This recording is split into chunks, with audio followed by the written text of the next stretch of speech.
Alors nous sommes le samedi 4 novembre 2017, nous sommes de retour à la Seine-sur-Mer. J'ai quelqu'un à côté de moi, je vais lui demander de se présenter. Bonjour. Bonjour, je suis Marc Villemot et je suis le maire de la Bourgade. Et oui, on connaît votre style de présentation. D'abord, ravi de vous revoir, puisque on s'est vu récemment, c'était à la Sagnou Tradition. C'était une belle manifestation. Oui, en effet, ça fait partie de ces événements comme celui d'aujourd'hui qui rythment la vie d'une commune et de son environnement aussi, et qui ont surtout pour elle d'être portés, j'allais dire à 99,99% par des citoyens bénévoles, passionnés et passionnants. On va parler bien sûr de quelqu'un ou d'une association, d'un personnage aussi, Gilbert Caponenico, que j'ai connu moi il y a à peu près 4 ans. Moi je suis venu donc sur le premier salon il y a 2 ans, puisque c'est un salon qui a lieu tous les 2 ans. J'ai découvert d'abord une manifestation assez spéciale, parce qu'ici, d'une part, outre la superficie, c'est quelque chose d'assez spécial. On a du navigant ici. Oui, alors c'est un peu logique qu'à la Seine-sur-Mer,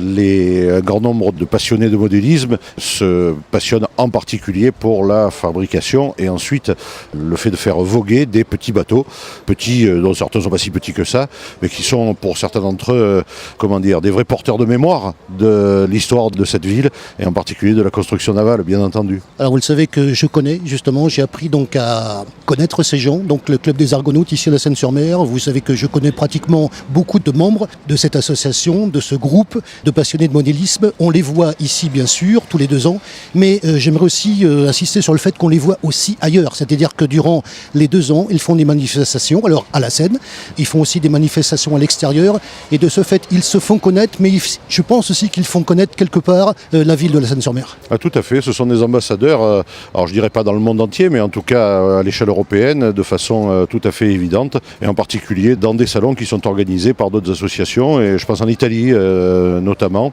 Je crois que c'est important de pouvoir faire véhiculer l'image d'un territoire par ceux qui le vivent et ceux qui le vivent avec passion. Alors là, c'est une passion miniature, mais c'est une vraie passion géante pour cette ville qui regorge de potentialités humaines. Aujourd'hui, ce sont les modélistes, vous l'évoquiez, c'était d'autres qui étaient passionnés des bateaux, des pointus à la fin de la période estivale. Je crois que c'est sans arrêt des moyens pour les gens de faire des choses ensemble, de se connaître, de se reconnaître et bien entendu de porter fort et haut une belle image du territoire. Je relève un mot que vous venez de prononcer, le terme haut. Et justement, on va parler d'une ville. On vient d'en parler avec Gilbert il y a quelques instants. Ça s'appelle Moline. Donc c'est dans la montagne.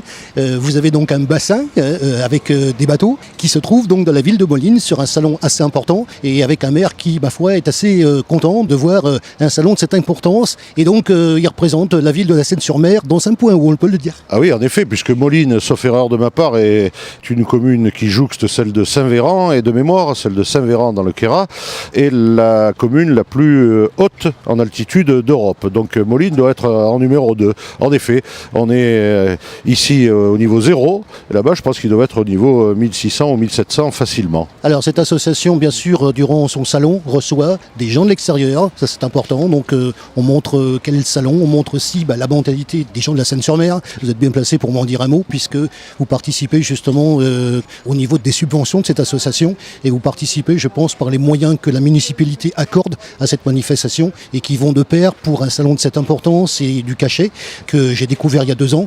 Un petit mot là-dessus. Oui, je crois qu'il est normal que la commune, même si, comme toutes les communes, toutes les collectivités se trouvent confrontées à des difficultés budgétaires de plus en plus sérieuses par le fait du désengagement de l'État, que donc la commune essaie avec des moyens logistiques mis à disposition d'accompagner les initiatives citoyennes qui sont celles des bénévoles.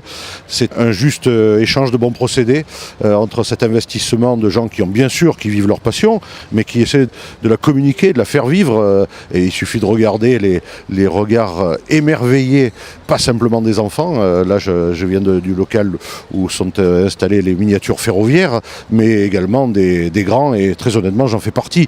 Donc il est quand même normal que la contrepartie de ce moment de rêve qui nous est donné, ça soit un petit effort communal, tant qu'elle peut le faire. Et là, s'agissant des locaux, elle peut le faire en toute objectivité. Les subventions, ça devient de plus en plus difficile, mais il est nécessaire de tenter de s'y employer. C'est un échange de bons procédés tout à fait républicain.